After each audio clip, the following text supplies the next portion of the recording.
fresh start for a lot of the duos. Today, there's 20 that competed in the upper bracket yesterday and 30 duos coming straight in from the lower bracket.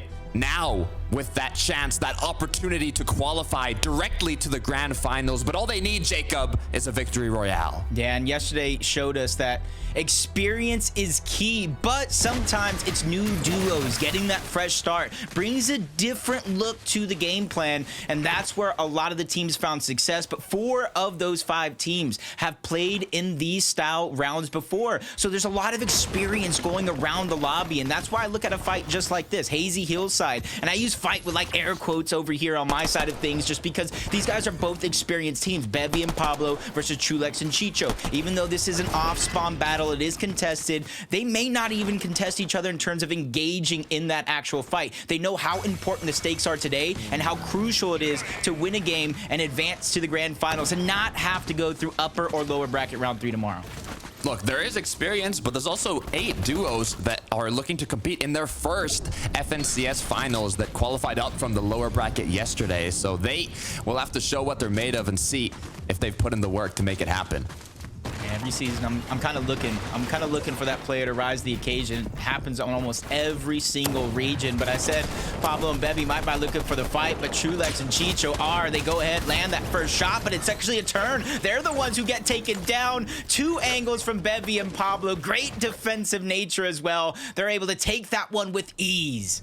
This is huge for Pablo and Bevies. They now have all of Hazy Hillside alongside the boost from the drones in the area to loot up everything that they need to have a powerful endgame. But at Ritzy, Rivera, Vision, Marco, they have more work to do. Yeah, they're experts as well, though. They've been in this situation before. They had 2 victory royales in the lower bracket yesterday. Different style of lobby, I will say. A little bit more open format instead of a closed lobby, but at least they've shown that they can win games against some of the best players in the region. They just got to be able to do it within these next 5 games and not get down on themselves mentally if things don't work out. Looking back at Jannisz now. Has got himself into an early game engagement as well. Does have the elevation advantage here. 41 materials as well to work with, so they're not in complete danger currently. Already have an Elam on the board as well, but do they want more is the question. Like, of course, they want to be able to take advantage of these early game fights where they got that damage. You see Flickzy with another angle. As soon as Jannisz closes the distance, he said, nah, let's disengage. Let's keep looting up. There is a ton to gather here towards Reckless Railways, including that NPC with the Hyper SMG Mythic, along with the medallion that'll heal you 2 shield every second, up until 50 shield total. And this is a team we talked about, Perhawa and Vexy, going up against Tino and Uguay, formerly known as Chapix, an FNCS champion of the Great. We haven't seen a ton of him recently, but I'm looking for him to kind of go back to the form in which earned him the respect, which earned him those FNCS titles, and this is the start of his journey. 2-time FNCS champ. You said it yourself. We'll see what it takes to become one here, but it's difficult to be in this situation for both duos being so far up north. If the zones continue to pull south, it can make it incredibly difficult to get your rotate through. You can get staggered and it kind of continues going throughout the rest of the match. So you really want to finish these engagements as quickly as possible. Yeah, especially since you already see towards Classy Courts, there's another team hearing all this action, getting a little nosy, seeing what's going on. Is this something I can take part in? And as this fight continues, Perhawa and Vexy looking like they're getting a little dry on those materials, and they can't even go over to farm more. So they're kind of stuck in this position, waiting for both Tino and Uguay to kind of drop down, get into their hands, or that blessing of a third party who's creeping so close. But even them, they're getting threatened by a 4th party right behind them towards Classy Courts. The issue here for Perhawa and Vexy is they are getting a lot of pressure applied to them from Uguay and his duo partner with the good amount of ammunition, which is making them run out of materials, and eventually they're just not going to be able to build. But with the third party coming through, it looks like Perhawa and Vexy have been saved. Yeah, that blessing in disguise. Sometimes you don't know how bad you want a third party to come in and just cause so much distraction until it happens.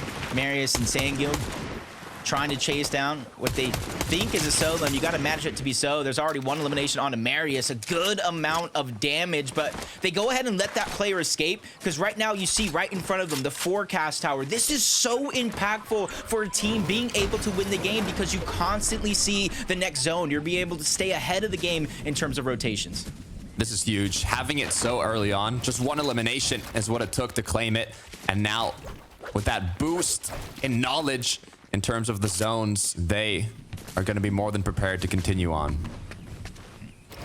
Just trying to look around here, and that's a very, very successful situation for them to be in. As they pause, they're going to be in there until that forecast tower spawns. And even though they pushed off another team, Pink and Vico, Hero and Kuduo, they don't have that luxury. Both of these teams have been known to overstay in a lot of these situations and try to fight for what is about to spawn, and that's the NPC that's going to give you the card to the forecast tower.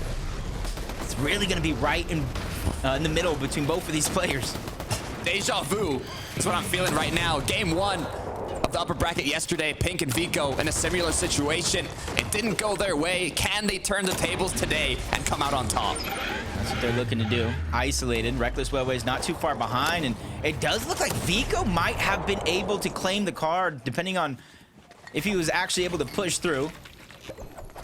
But either way, you still got to be able to survive and disengage out of this fight for that forecast tower to truly be worth it. And you see the Flowberry Fizz coming out, eyeing the decisions, peeking through a lot of these builds. Nobody really wanted to give up and disengage, because that makes you susceptible to so many shots, considering they're on the top of a hill. Not the highest mountain in the game, but it gives whoever stays there the longest a little bit of advantage if they try to disengage. Look, the issue here is, like I said, I'm getting memories from yesterday, and either they finished these engagements very quickly, but the times that they didn't, they took so long to finish it off that the storm ended up closing. They used all the materials, they used all their shields, and there wasn't even really a winner that came out from this engagement. And Pink and Vico might have realized that. They put in the work and decided it's not even worth it to stay here anymore. We're wasting time. You can see just immediate disengage while they had that opportunity to do so. Push them back away from that forecast tower. And this is one of those situations where you don't want to lose the forecast tower, but exactly what you were talking about. Yesterday showed that a lot of these players get aggressive in certain situations. That was one of them, and we saw them go down. And a lot of players learning from their mistakes, and that's why experience playing in the upper bracket yesterday is so pivotal versus those who had to go through the open style of games, which was the lower bracket.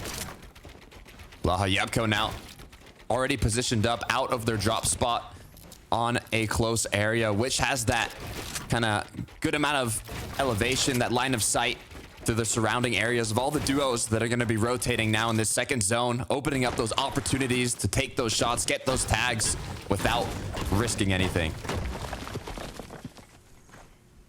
It's not as much of a risk in the early game. As you can see, a lot of open space, and a team that I was waiting to see. I was wondering how we were going to see them as well. Misha and Teeny, they've been known for so many of their tricks, and you heard the devs kind of break it down. Mini Miner specifically hiding on top of Rift Island, not necessarily going for it, trying to sneak up on teams, doing the same with caches, and it's shown success. They qualified for the Global Championship, landing at over 6 different drop spots to make it there. But I think since then, a lot of these players, a lot of teams, especially the ones landing around them, are taking notice of those tricks, and so they're not as impactful as they once were.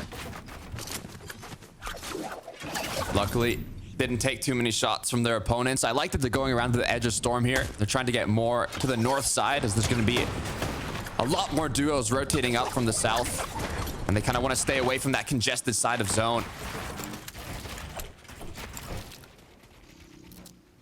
You can see this is where a lot of those weapon caches are going to come out. And for those of you guys who don't know, you see a lot of teams boxed up on the edge, and you can see it there in the minimap. Since the weapon cache spawns equal distance between two teams, and in these stack lobbies more times than not, the edge of the zone is where a lot of the players congregate to try to get their position, which is why the weapon caches spawn primarily on those edges. And you can see they're going to capture theirs, but there's one more not too far from them, so they're going to be littered around. So don't be surprised if some teams peek off, veer off from their actual direction to try to find those caches.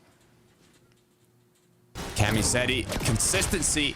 Polish Panthers now looted up, ready to go. Full mats. On the edge of storm, though, it looks like they spent a good amount of time finishing up their loot path, getting everything they need for the rest of this match, but rotating directly up from fencing fields, basically dead center up north. It's going to cause them, like mentioned earlier, to get into that side of the zone, which is going to be a bit more congested, but not having any eliminations, they might want to be on that side. This is going to open up more options to take those shots and get damage. I think Surge yesterday was kind of impactful of determining if a player can kind of play it out with full control over his games or forced to try to go for a box. And it really changed some players' games, others not so much. Veno and Tayson, they had a rocky road, but finished strong. And I'm hoping they can kind of mimic that success that they found late on the day yesterday to try to be able to win a game today, because that's how simple it is to call it win and you're in scenario. Otherwise, depending on your position on the leaderboard, it's go again in day 3 of the upper or lower bracket.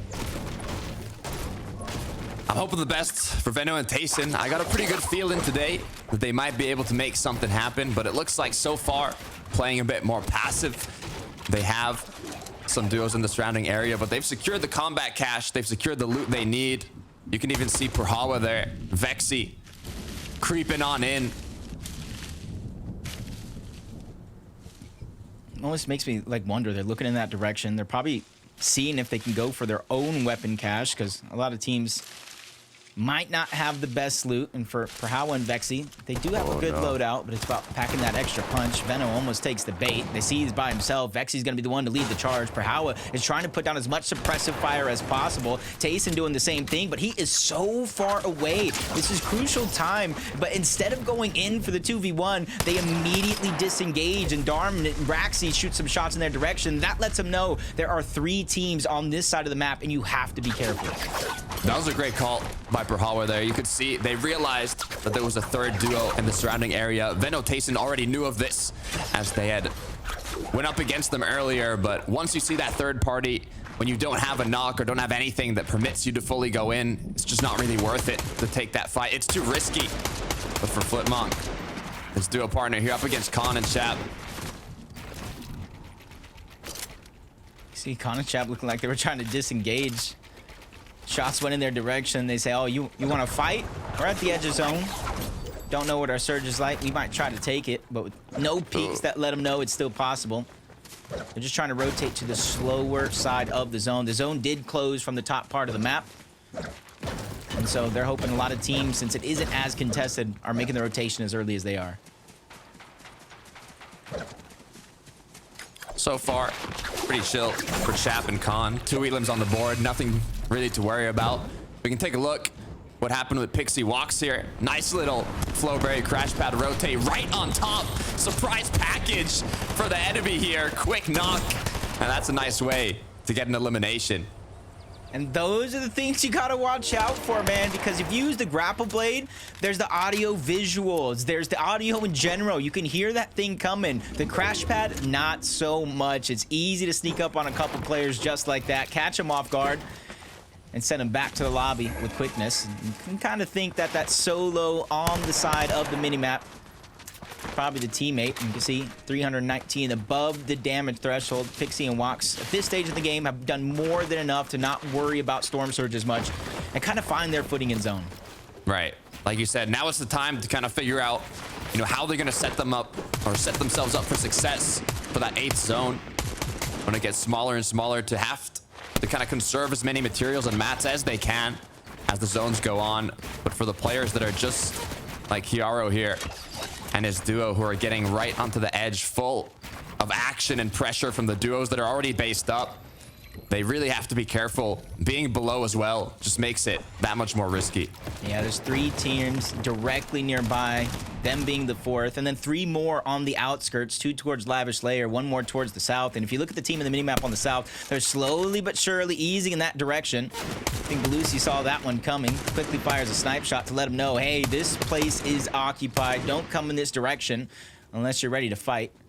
75 below the damage threshold, though. He has to stay persistent, trying to grab these opportunities, because they don't have any heals. They cannot out-heal this first set of Storm Surge, so they're going to be forced to go into a box against Tina and Mishi. There goes the first shot, traded back and forth. Shield getting drained off. First one's going to get dropped, but it's only going to be a trade. Belusi goes back in for seconds, takes him down. sends Misha and Teeny back to the lobby, but it comes at a cost because they're so far at the edge of zone with teams still looking in their direction.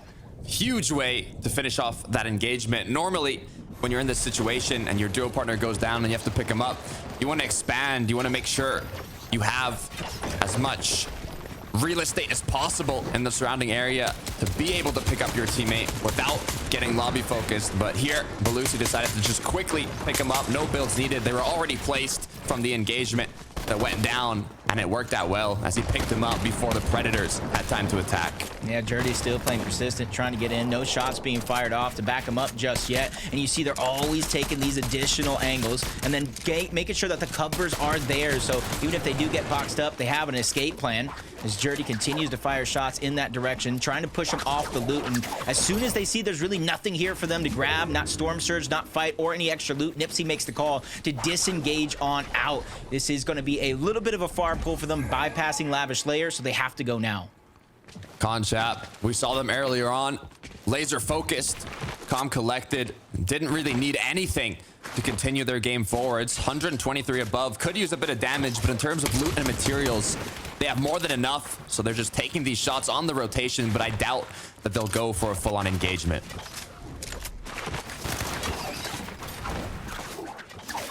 I agree with you. There's still so much space to cover, and as soon as they get there, there's opposition waiting at the edge of zone. Acting like gatekeepers, but Chap still trying to look behind. Fire those shots. Not in zone just yet, but Khan needs to heal, so they're going to stagger themselves with that Flowberry Fizz, so that way they can cover extra distance with that stagger. Rotating door to door, side by side. Demus is the one taking a lot of those shots, but Chap, again, he's more worried about getting into zone than anything else. Look, I said they might not go for eliminations, but the aggression I'm seeing from Chap, I don't know, it kind of looks like he wants something more. He's a little hungry. He wants to feast on these opponents that are rotating in, but 169 above, you know, they're safe, but they could be a lot safer. Yeah, just judging off of yesterday's statistics, it was about 137 Storm Surge damage needed. So they're about 167, so they're barely above that threshold. So they still know they need to look for shots, just like Blaha and Yapko. They have Pixie in their lines of sight. A couple of shots are going to get through, but none of them able to connect just yet. But Yapko's persistence is going to climb them well above that Storm Surge threshold for now. But you can see this whole side of the zone is just cluttered with players who have to make a rotation. So this isn't going to be the easiest one for anybody involved. No, the side we're seeing right now is one of the more difficult sides to rotate through, especially if you don't have enough mobility items to assist you on the rotation. All the duos now that are based up, even the ones around Rift Island that have angles on these players rotating in, are going to be taking shots. So even if you can kind of use the rotation of a player in front of you that's going to be building and taking those shots first, it couldn't be enough to make it in without any scratches. Yep, Storm Surge active yet again in this zone.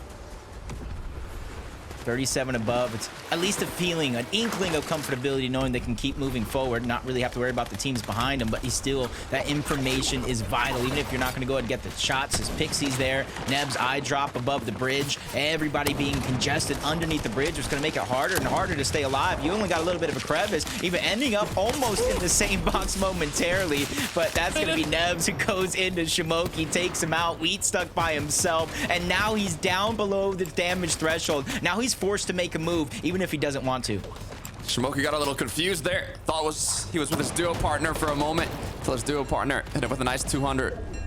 As Wheat now looking at the players rotating in, it's Pink, it's Vico making it in alongside two quick eliminations. Fury out of the game. Huge refresh for the duo. Yep. But still not enough here. Wheat still trying to break through. In theory, he could try to out-heal it, but still needs a couple players to go down as he falls further and further below the damage threshold. That's Pink and Vico in his line of sights. Potential fight about to happen, but they probably heard the shields crack. That's the biggest thing. You don't necessarily hear Storm Surge being active other than the shields cracking off the player. And as soon as you hear that come through, you know Storm Surge is active. You just got to hold the walls, continue to back up in place as Wheat is continuing to fall further and further below the threshold, not really finding any opportunities for shots no matter where he looks. You might be thinking, why did Vico and Pink not take the engagement? They know it's a 2 versus 1. They know he's low on HP, but they don't want to give Wheat that damage. They don't want him to go above Storm Surge. They know that it's an easy pickings elimination once he gets low enough, especially if he doesn't do enough damage, it is not worth that risk. Even with the refresh that they just got, they have spare materials on the ground. They have extra loot that they can get. It's just about focusing on what's next, and pulling this 7th zone is massive. Yeah, I got to imagine the situation that every team is in, the win and you're in scenario kind of puts a different wrench in the game plan, where some would get aggressive, maybe playing a little bit more passive, not wanting to give it up, but Wheat still staying alive below everybody else. Belusi, Gabix doing the same thing, but the med kits are being drained quickly. The first couple of games on the day yesterday went all the way down to the heal off, and they're hoping they can find some eliminations and get those med kits. Otherwise, they're going to be in danger. It's a comeback for Belusi here. He got the clutch when he picked up those 2 eliminations and his duo partner, but they are still just 12 damage above the threshold. You hear duos close by. You can go for the pre-edits. You can go for the double pickaxe to replace, but the closer you are, the riskier it is.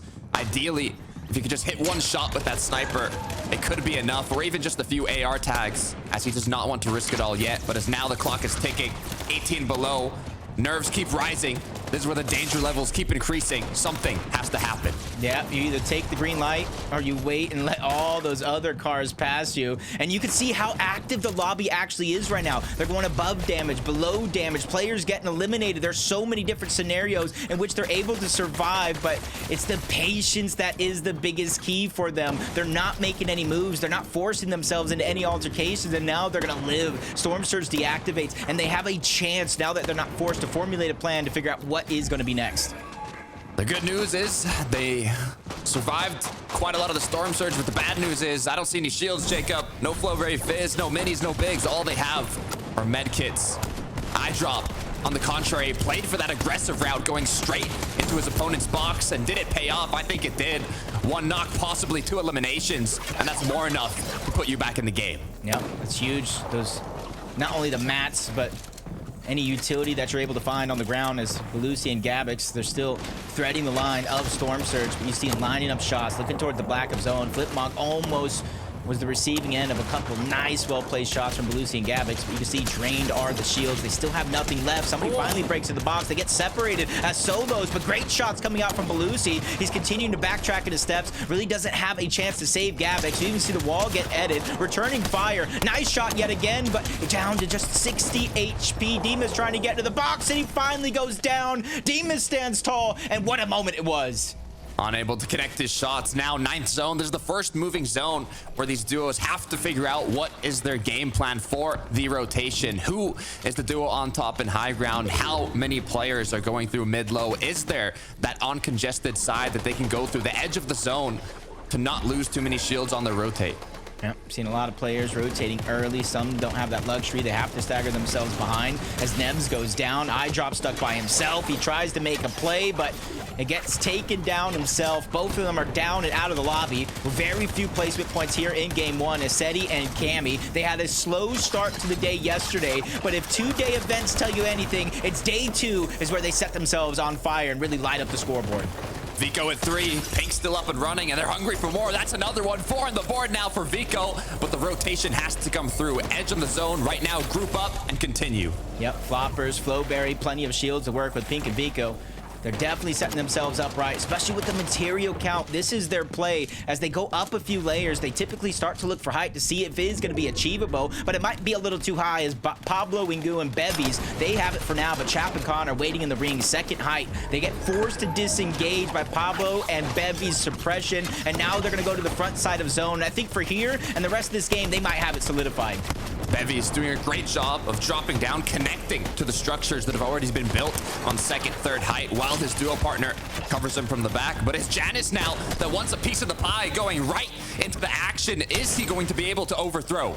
I thought they were going to be able to hold on to it, but Jannisz has something to say about it. Don't know where Flickzy's at for now, but he's still staying alive. As soon as his duo can fully reunite, you see them slowly but surely waterfalling down, making sure that they have enough chance to grab any loot and then also not get shot down. Jannisz is playing this one perfect along with Flickzy, but Pablo is going to be left by himself.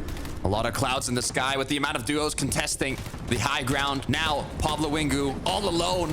trying to figure out what the game plan is. He has a good amount of materials, popping the med kit to get up to 200 effective HP and shield, but Cammy is going to go down, leaving it all up to Seti. And that's the win condition right there. Medkits, floppers, he had everything in his inventory, and now it's getting passed around, but somebody enters the door. Seti under siege, under pressure. That's Wox is gonna take him down. Marius continuing with the domination, one on the board, but now with only 300 materials, 22 builds to work with, he still has a bit of time, but only 13 duos up, 18 players. A quick refresh, this could be it. It's Khan right in front of him. He doesn't know he's just one shot away from being eliminated. Once this med kit gets used up, it could be time to strike. I believe Marius might have saw him at the tail end, but he cannot go for the elimination. Jannisz, Flickzy, they're looking like smooth sailing on top of the mountain. And Perhawa and Vexy, the pain of yesterday, second place multiple times, and now they're getting aggressed on, trying to not let that team into the box, but they're down just to the wood, easily breakable. And if anybody sees that, they see it as a sign of weakness. Issue is heal-offs. They need medkits. Benno has one, but in the middle of the chaos, Lobby looking electric as Vico picks up another 5 eliminations for Vico, continuing to take on more. And those medkits change hands once more, but Vico just taking too much damage to the Storm. The Storm sickness does play a role in some of these heal-offs, but a fadeaway shot coming out from Vico. He takes down Marius. He is not done cooking. 6 on the board, but he's lost his teammate. Pink has gone down. Vico now, a one-man army, 8 more players up and running as the medkit gets popped. Yep, he only has one more left in his inventory, but teams and players are falling left, right, and center. One of the few solos left in this game. He's going to the backside. He finds even more medkits. This heal-off could go in the way of Vico. Vexy still up above. Jannisz on height looking to play the heal off. It could be 2 or 3 players going for heal off, but Flickzy is the one that has to cancel the heal off, and there it is. Huge elimination for Flickzy, freeing up even more time for Jannisz to continue with the heal off. And even more medkits on the low ground. He has 6 in his inventory now. Flickzy has his 7th. Vico already took storm damage early on in this game and doesn't have the heals, so he has to look for it. Just like Jannisz was able to found, storm sickness activates. He's not able to hold on. Jannisz and Flickzy take the game and advance to the grand finals. What a way to start off the day. Jannisz playing it flawlessly with the heal off from above, and Flickzy annihilation down below, stopping his opponents from using the medkits. Vico also pure carnage, over 6 elims, was unable to get enough medkits to close it out. Yeah, through the last 3 zones, it was a roller coaster. It was musical chairs at high ground. 4 different teams, maybe even more, had a claim for it, had a chance to take it, but it was Jannisz and Flickzy at the perfect moment. They snatched it away and didn't look back, and this is where I got a little worried. Flickzy going after Vexy. I was like, no, you have to go after Vico. He has all the heals. But nonetheless, he found even more, a plan B for him and Jannisz. Congratulations to them. They got to be feeling on top of the world. That is a huge way to start it off. You can even see Jannisz had, I think, 6 total medkits starting this heal off, so I know he had a smile on his face. Yep, we gotta go ahead and feel the pain once more. Perhawa and Vexy, another top 3 performance coming out of them. Incredible throughout the day, and they gotta be feeling great. But you know who else ought to be feeling great? Frankie. She definitely picked a winner. Frankie, what do you gotta say?